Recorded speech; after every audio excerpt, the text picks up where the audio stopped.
a blessed day for every one of us, especially the feduc2 students. We are now going to start our lesson 2, the educational system of ancient civilizations. For this lesson, you are expected to explain the value of studying the history of education, describe the contributions of ancient civilizations to modern educational systems, and cite the influence of ancient educators on modern educational systems. But before that, let us have a glimpse of what transpired during the lesson 1. What did you learn from the previous lesson? Preparation, motivation, and commitment of a beginning teacher. Are you now prepared, motivated, and are you willing to commit yourself once you become a teacher?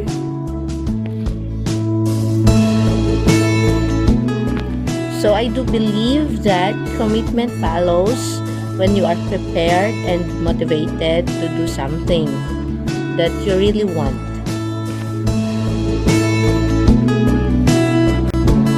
So today, we're going to answer where and when did education start?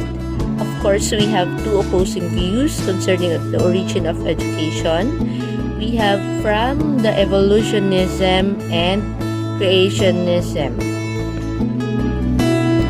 They said that education is as old as life itself. Nobody, not even anthropologists, sociologists, nor historians can present an accurate amount concerning the origin of education. So along this line, educational experts are confronted with the views of the two opposing schools of thought of the evolutionist and creationist. So the evolutionist believes that education started when primitive people, the savage, brutish, and animalistic, began their quest to find ways to feed, clothe, shelter, and protect themselves and compete with animals for survival. So in their quest, they discovered many things. This is education in its simplest form, characterized by the absence of reading, writing, and a comprehensive language. So education before was informal and learning was done through observation and imitation or apprenticeship. So that means to say that they have acquired their education through imitation and observation. So probably they imitate the actions, the words, or the sounds of animals around them, and they have observed the plants, the animals, everything about nature. So from there, they learned what to eat, what food is or what plant is edible, so things like that. So if we could remember, there was a saying that we should be thankful to the early humans because they were the ones to recognize edible plants. If they didn't die, we shouldn't be able to know, or we couldn't be able to know if the food is a or the plant is a poison or not. So that's how it is. On the other hand, creationist advocates that God in the beginning of time created man according to his image and likeness and commissioned him to multiply and replenish the earth and subdue it and have dominion over all the other creations as stated in Genesis chapter 1. Have you read the Bible, Genesis chapter 1? So it narrates us on how God created the universe by His words. That is how powerful God is. Okay, so he equipped man with intellect and free will. So many say man is free to choose or to decide. So it doesn't matter if that decision is right or wrong, right? So using his free will, man chose to ignore God and disobey his will. So if you could read in the Bible how Adam and Eve was casted out of the Garden of Eden because of their disobedience to the Lord. Okay, so thus the first couple was banished from the Garden of Eden, severing their relationship with the Creator. So that is how man used his intellect and free will. So that is the disadvantage. So after they were casted out of Garden of Eden, the first couple multiplied, so passing their offsprings the knowledge acquired from God. So this included their ability to communicate, read and write, the knowledge of science and arts, as well as other skills like hunting, farming, and fishing, among others. So using the superior intelligence and talents bestowed on them, the early people made advancement in different fields of human endeavor. So modern day education owes much of the system to the institutions established by ancient civilizations of China, India, Israel, Egypt, Greece, and Rome. Okay? So that's how evolutionists and creationists details their opposing views as to where and when education started. For this activity 1, you are going to create a picture storybook. So recall your learning on the creation of man, narrate the story of creation Genesis chapter 1, and illustrate one scenario of your story and make it a picture story. So from the stories in Genesis chapter 1, you're going only to create one scenario.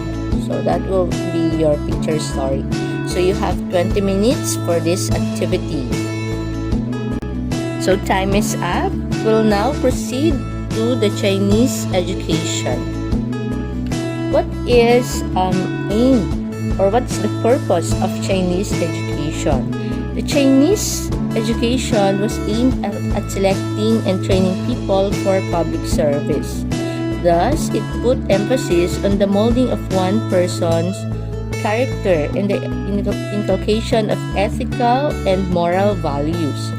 So the Chinese believed that it was the government's responsibility to provide education to the people so that they would know how to live in harmony and happiness. So by its direct involvement in the people's education, the government was likewise able to select those who were really talented and equip these citizens with the instructions they needed to qualify them for public service. So to promote its focus on ethical teachings, Chinese education centered on mastery of the Chinese language and on classical literature, particularly the works of Confucius. So Confucius is a foremost Chinese scholar who is considered the first teacher in China who desired to provide education for all, or education to all. So he established teaching as a vocation. The Chinese considered his work, the Analects, as the most revered of classical Chinese literature. So this was a compilation of sayings by Confucius on the proper conduct in everyday situations and served as the Chinese doctrinal source of wisdom and morality. So even today, there are Chinese sayings or Confucius sayings that are applicable to us. So it's not only the Chinese who are using it, but also foreign like Filipinos. Okay, so if you would read some of the sayings of Confucius, it cannot be denied that they are really a serve as guide to everyday living. Okay, so the examination, which focused on Confucian classics, was made up of 3 levels and was held every 3 years. First level was the preliminary examination held at the local village. So this lasted for a day, and those who passed it were referred to as flowering talents. The second exam, held some months later in the provincial capital, lasted at least 3 days, and the successful examinee was known as promoted man, ready to embark on the final test. So the third and final exam held at the imperial palace and given by the imperial cabinet in the country's capital city lasted at least 13 days. So those who passed the exam were considered entered scholars or fit for office. So for each examination successfully passed, the examinee enjoyed the privilege of adorning one's garments and household, the right to be at honored places during feasts and public occasions, and a chance to be chosen as one of the ministers of the imperial cabinet. I would like to highlight the major contribution of Chinese education, of course, the modern career civil service examination. Moving on to Hindu education. The Hindus were categorized by birth into different social classes. We have the Brahmins, the priestly class, Kshatriyas, the class of warriors or military executives, Vaishyas, the industrial class, and Sudras or Sandras, the service class. So outside this social system were the pariahs or the outcasts or untouchables who were tasked with collecting garbage, burying corpses, and other menial jobs. So the educational system of the Hindus was in accordance with the specific class in the caste system to which an individual belonged. So those who belong to the higher classes received formal schooling primarily in the temples under a priest, whose teachings were centered fundamentally on the Vedas, sacred texts, and manuscripts. So as the purpose of education then was to prepare young men for their religious and social duties later in life, the women and members of the lower classes were given only informal instructions at home under the tutelage and supervision of their parents or older relatives. So education for Hindus was a philosophical and religious in nature. So Hindus believe in reincarnation or continuous rebirth. In reincarnation, a person who lives a good life and practices asceticism or simplicity in his or her present life would either go to nirvana, a place of cess and bliss, a paradise, or live a much improved life. However, a person who does otherwise would reincarnate into lower forms such as animals. So, what do you want to be when you reincarnated? So, do you want to go to nirvana or exist as animal in your second life? So, that is based on how you live today. So that means that education in Hindu society means to enable a person to live according to the demands of his or her social class. So So those who are the outcast have no right to get education, or those who are in lower classes. So what's in Jewish education? It was religious in nature and purely accordance with the Old Testament of the Bible. And they also have the Talmud, a collection of writing containing a full account of Jewish civil and religious laws. So what is the goal of education that time? It was to prepare young men or men to know God and to live peacefully among their fellows.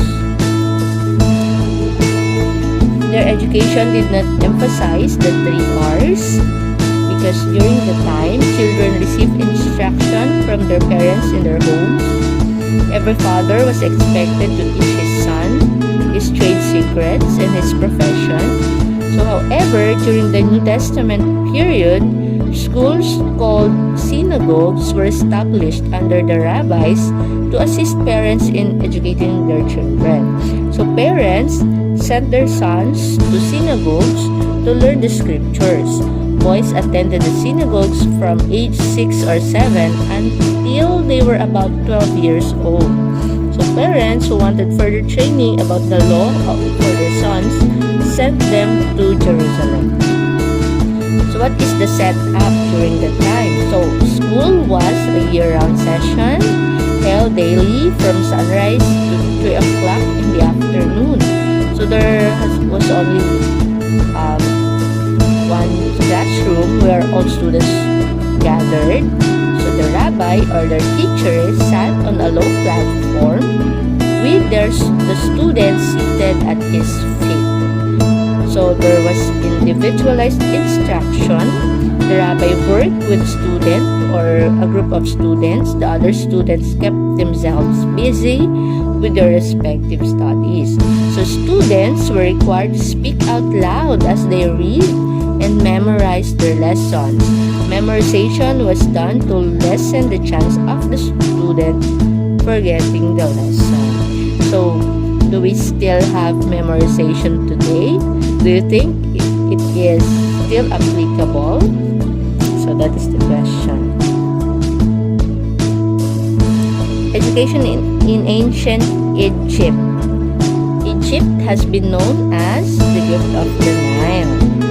So the Egyptians were polytheist people or worshippers of many gods. They considered the pharaoh as god and king. So for this reason, the pharaoh exercised absolute authority over his subjects. So what is the focus of education?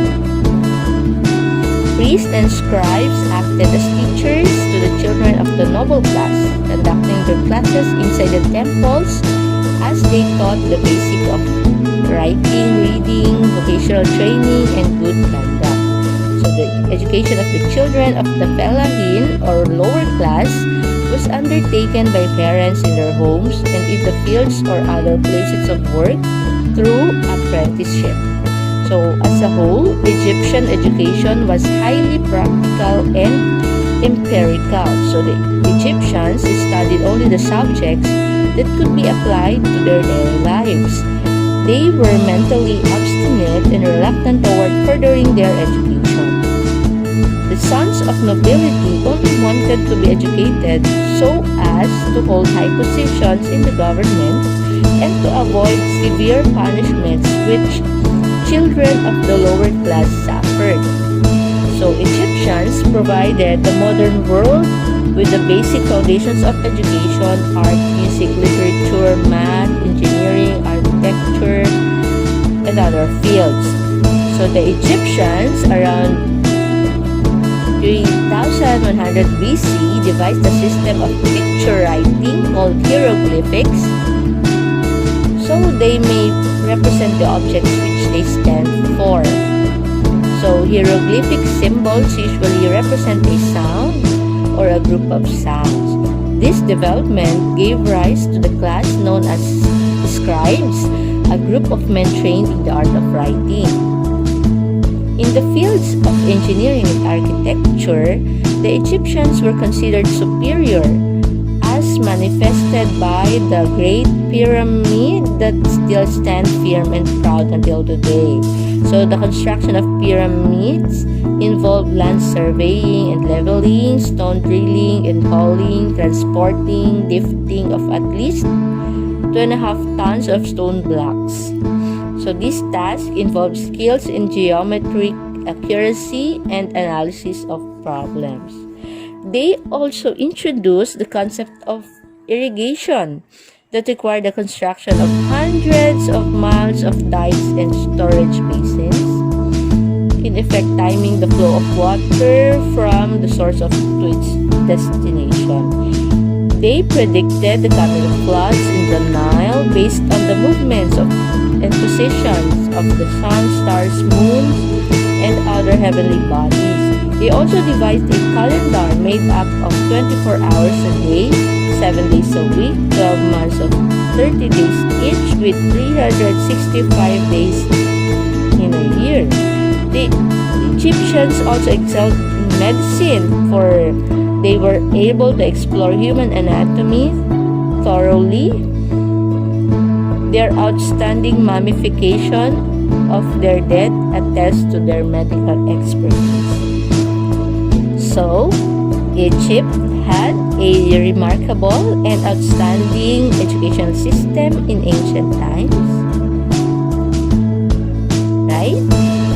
So, but unfortunately, the quality of education in their country as years passed by suffered because educators, priests, and scribes were not able to teach as much as they knew to their students because they are afraid that their students would surpass them in knowledge.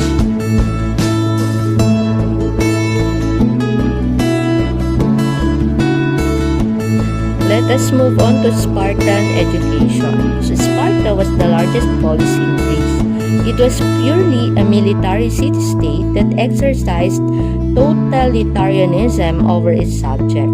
So this means to say that subjects had no right at all. The state claimed full authority over their lives. So to be Spartan, an individual had to be physically fit, self-disciplined, strong, simple, frugal, courageous, willing to do without luxuries and unnecessary comforts in life. They did not give so much importance to the family, for they believed that maintaining the home would divide the individual's attention, thus hindering him from giving his full attention, commitment, dedication, and service to his country. So instead, the entire state considered as one big family, with the elder subjects serving as overseers to the younger ones. So when the child was born, the state determined whether he or she should live or not. Infants who were weak or with physical deformities or disabilities were killed, for they would be liabilities to the state. So the mothers functioned as state nurses. They took care of the male children until they reached 7 years of age. So at this age, the boys were turned over to the feduc2, a military commander who cared for the boys in public barracks at the state's expense. The feduc2 is instilled in the boys self-discipline through such activities like gymnastics, staff games and competitions, exercises, drills, and other physical activities until they were 18 years old.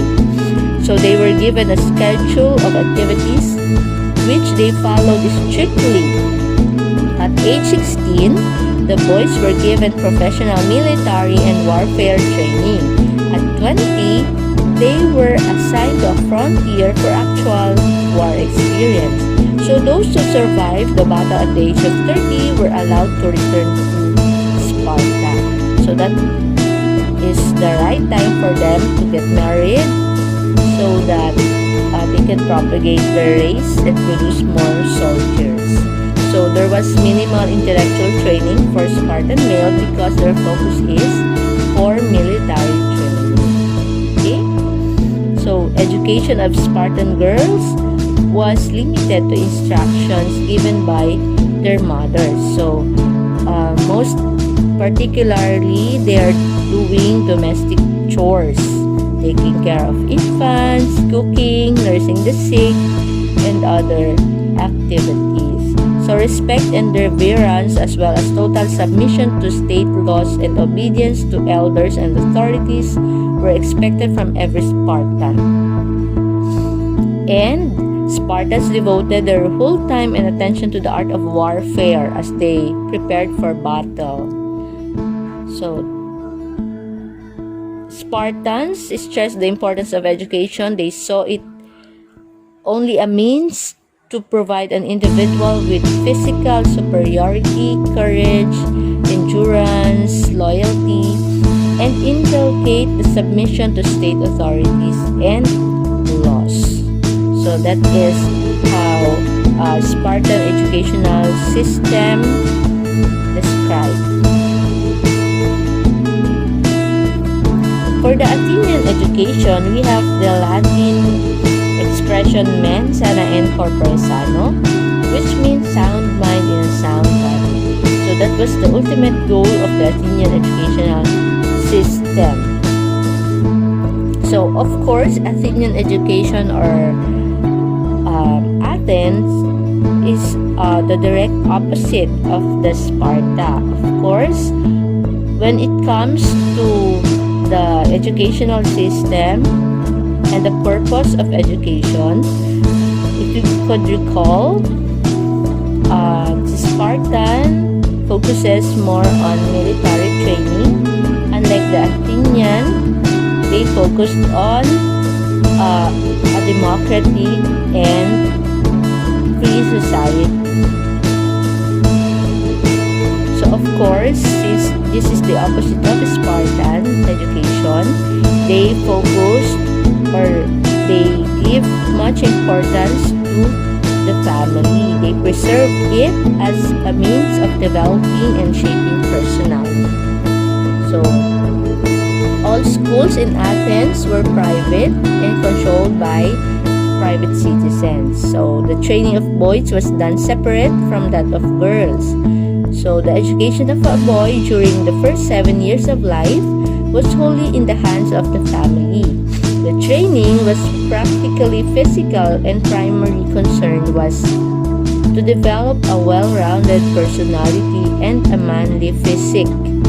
So the training was supervised by a pedagogus, an educated slave, who accompanied the boy under his charge and stayed with him in school. So the pedagogus was also responsible for the boy's conduct, and the length of schooling was dependent upon the socio-economic status of the family. Of course, if the family is rich, the more time spent in schooling. However, for the sons of average citizens, schooling was over when they reached 14 years. So we also have their school, the public gymnasium, they call it palaestra. So it was here where the Athenian boys obtained their physical training under an instructor called feduc2. So Athenians believe that between the mind and the body that exists an intimate connection that should always be given due attention and consideration. So part of their physical training were various physical exercises. They call it pentathlon, which consisted of running, jumping, discus and javelin throw, and wrestling. So dancing was also part of physical training in palaestra because of its value in developing gentle and graceful movements in a person and its use in religious rituals. So they also have the music school under a teacher called THEORISTS, whose function was to impart knowledge on music. So they taught poems, stories, epics, and other literary pieces taken from the works of Homer, such as Iliad and Odyssey. So these were all accompanied by music. They also have the writing taught by a grammarian who used a wax tablet and stylus. So if the student have already learned to write, he would then be allowed to use papyrus with pen and ink. So aside from that, the boys, through their association with adult citizens, gained knowledge of the country's laws and moral customs necessary to direct their conduct. They also attended theaters and law courts, and there, after completing their preparatory education at age 18, passing all the requirements regarding his physical and moral qualification, the Athenian boy named as a phebos or novice citizen. So Athenian girls, on the other hand, receive training from their respective mothers concerning domestic economy, rearing healthy children, handling other household matters. Of course, it's obvious that the education of Athenian girls was very limited. Sophists. They are well-traveled men who were mostly non-citizens of Athens. They offered totally new perspective in learning, emphasizing the art of speaking through declamation and oration, to develop grammar and rhetorics, as well as critical and reflective thinking. Believing that man is a measure of all things, they stressed individual development. However, most of the conservative Athenians were against this new breed of teachers for several reasons. First, the sophists collected teachers' fees from their students. Second, since they were aliens, the Athenians believed they posed grave threats to Athenian society. Third, because of sophists' strong emphasis on individualism, the Athenians were fearful that they may be tempted to put self-aggrandizement or personal glory above love for fellow man and country. So that led the downfall of the very foundation of Athenian society. For your activity 2, you're going to create a concept map on educational systems during the ancient civilization. So start with the larger idea and support it with the smaller ideas. So here is your example.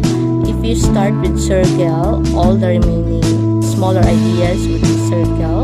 If you start it with square, then everything should be written in square, inside the square. So you have 30 minutes for this. So due to the multifarious scope of the sophist teaching, the Athenians were confronted with the problem of reconciling individual liberty with social stability. So the Greek philosophers then focused much of their time and attention resolving this dilemma. So we have Socrates, Plato, and Aristotle, who were considered the greatest of the ancient Greek philosophers. Socrates, the chief of sophists, he said, "Man is a measure of all things."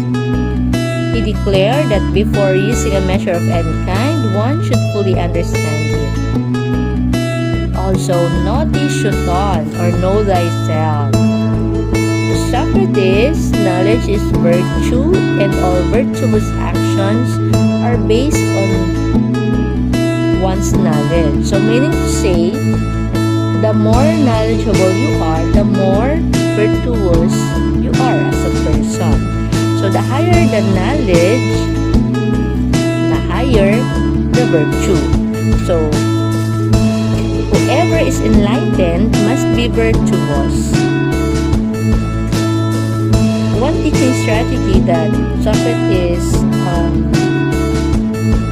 proposed was the Socratic method. It's the art of questioning. We are using it in our classroom setting until today. So what is Socratic method of teaching? It's provoking the mind of students to think critically.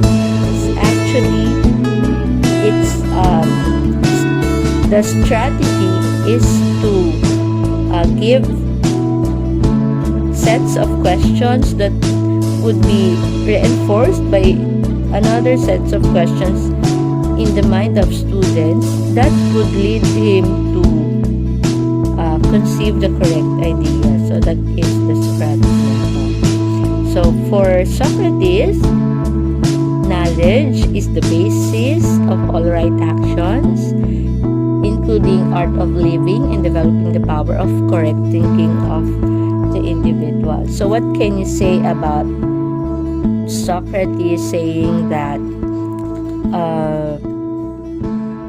knowledge is virtue and all virtuous actions are based on one's knowledge? So you can have your own reflection there. Plato had his own concept concerning education as contained in his dialogue Republic, where he advocated a government which he termed aristocratic socialism. So a person with a handicap or disability was not allowed to procreate to prevent his or her kind from being replicated.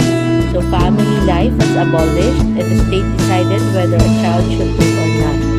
A child was nursed not necessarily by her own mother. So Plato believed that society should be composed of three distinct classes. The philosophical class, devoted to the pursuit of knowledge, its virtue was wisdom and its duty was to rule the people. The warrior class, devoted to warfare, its virtue was honor and its duty was to protect and defend the state and people according to the directions of the rulers. And the last, the artisan or the industrial class, devoted to trade and crafts, its virtue was money making and its duty was to obey and support the other two classes. So we have the age bracket 0 to 7. The educational training must be physical, moral, religious. 7 to 16, humanistic, like literature, music, gymnastics. 16 to 20, military. 20 to 30, scientific. 30 to 35, philosophical. 35 to 50, philosophical and public service. So from the social classes that Plato had proposed, for the age bracket, we have for artisan 0 to 16 years old. Warrior class, it should be 16 to 20, and 20 to 50 years old under the philosophical class. Aristotle, he was the most popular disciple of Plato. He denied his masters and Socrates' basic tenet that knowledge is virtue. He insisted that virtue is brought about by doing and not by knowing.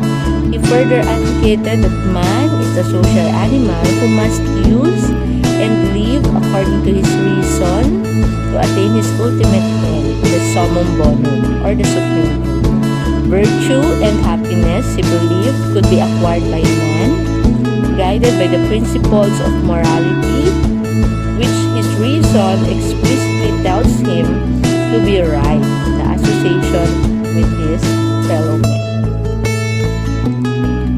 So, he also stressed that reason functions when it controls conduct.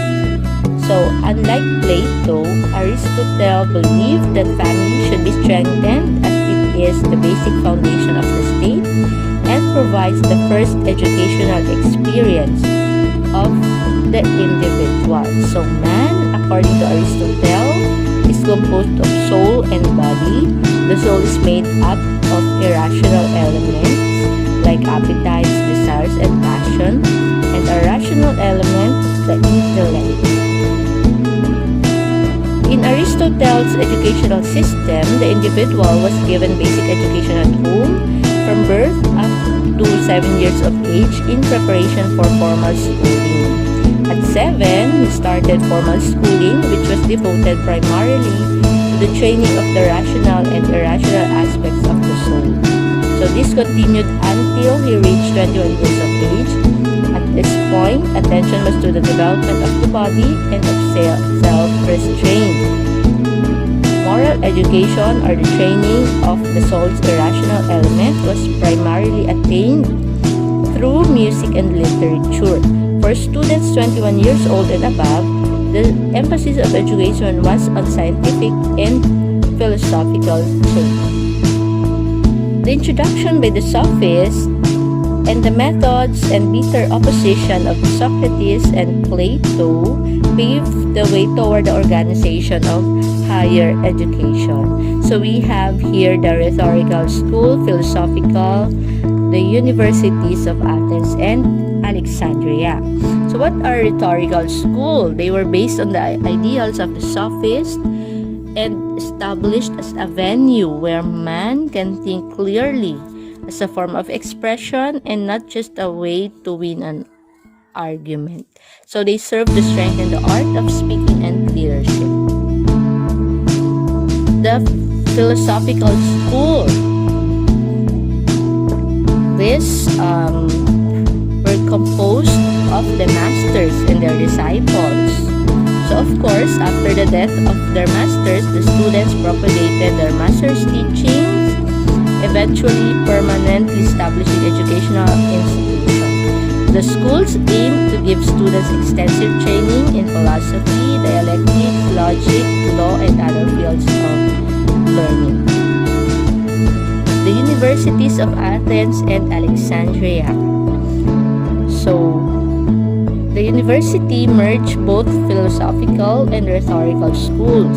It had the support of Athenian government, and the length of time students attended school increased from 6 to 7 years.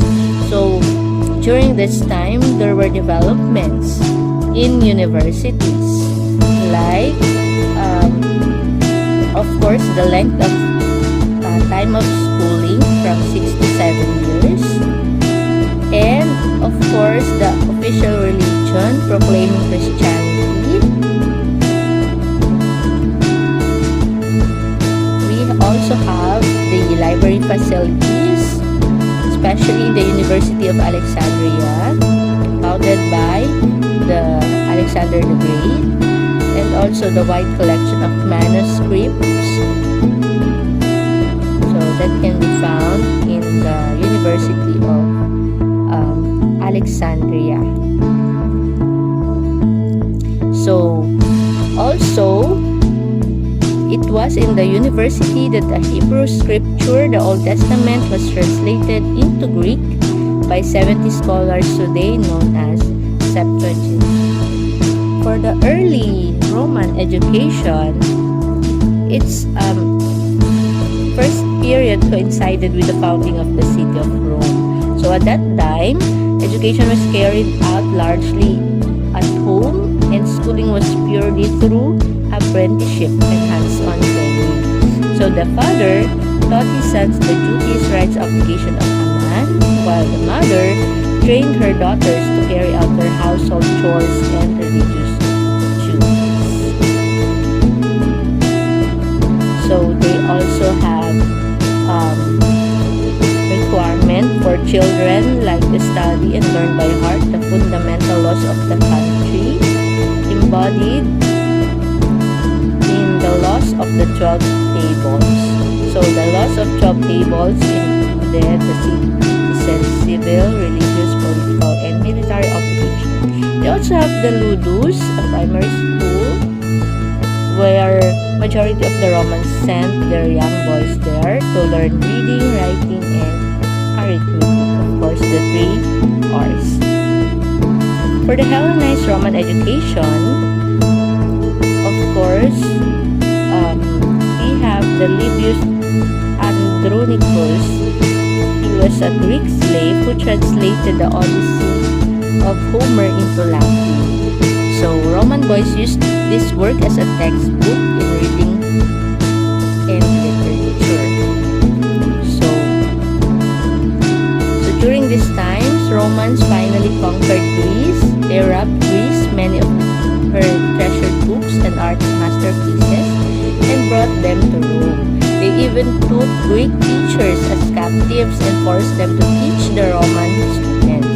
So in this manner, the Greeks influenced the philosophy, literature, art, and even religion of the Romans to some extent. So there were also books published like Cicero.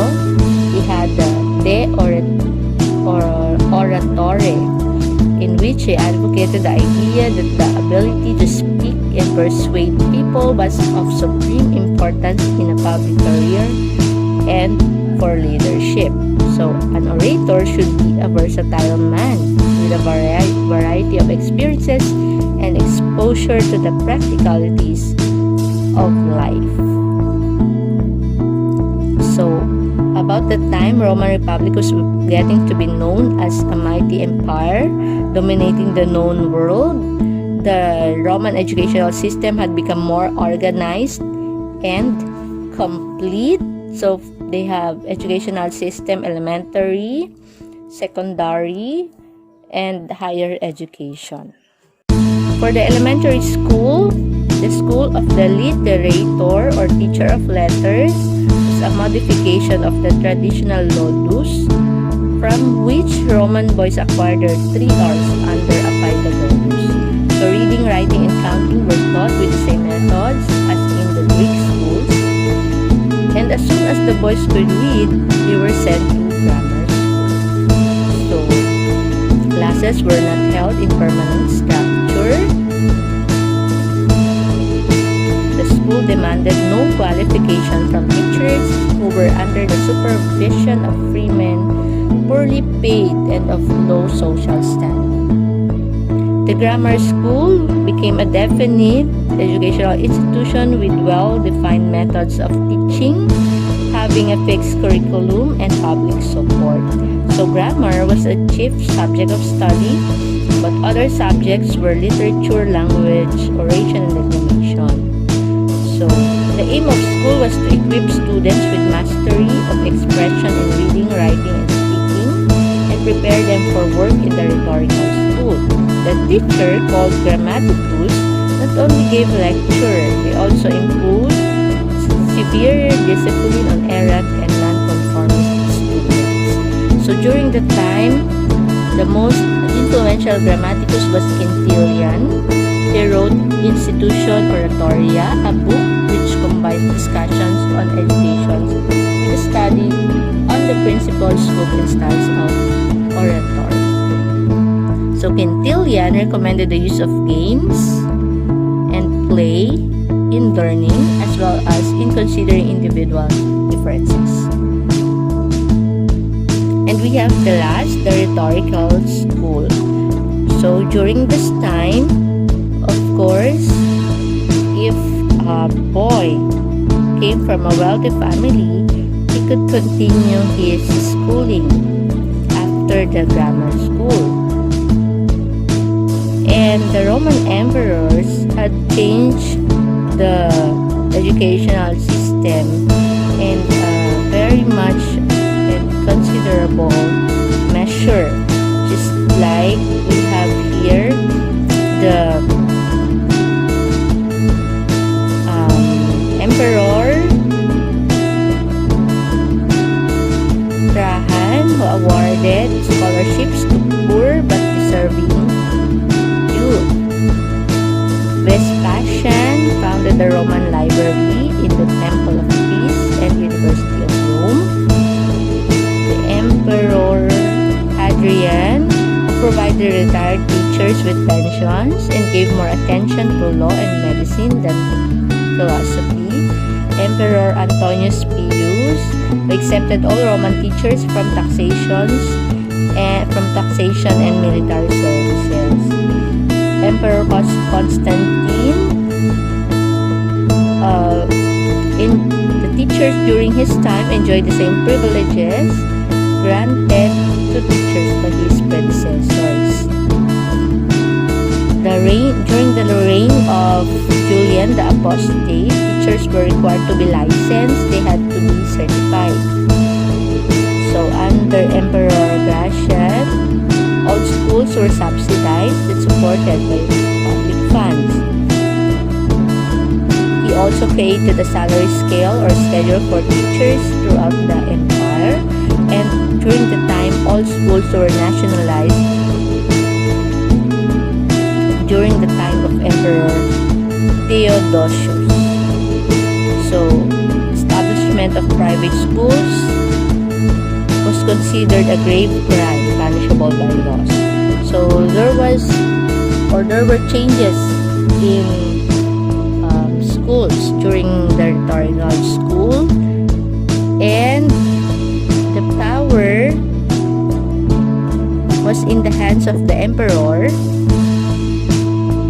Of course, education became more and more privileged of the senatorial or partition class rather than the right of citizens.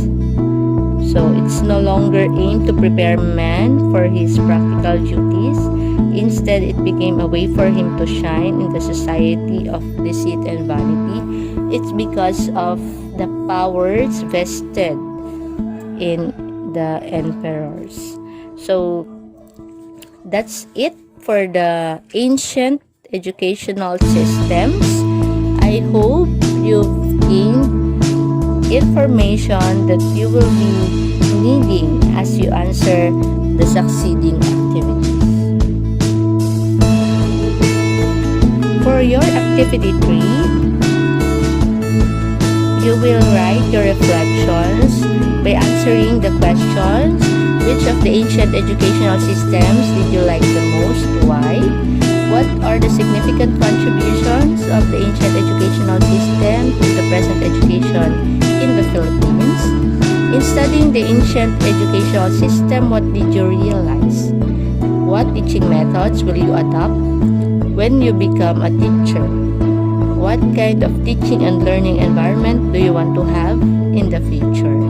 So, you have 20 minutes for this activity. Think, you learn, and realize. So, did you gain information today? I hope you have gained a lot of information as regards the ancient educational system. So, if you have queries, don't forget to write your comment on the streams in our Google Classroom. So, let us conclude the activity now. Goodbye, everyone.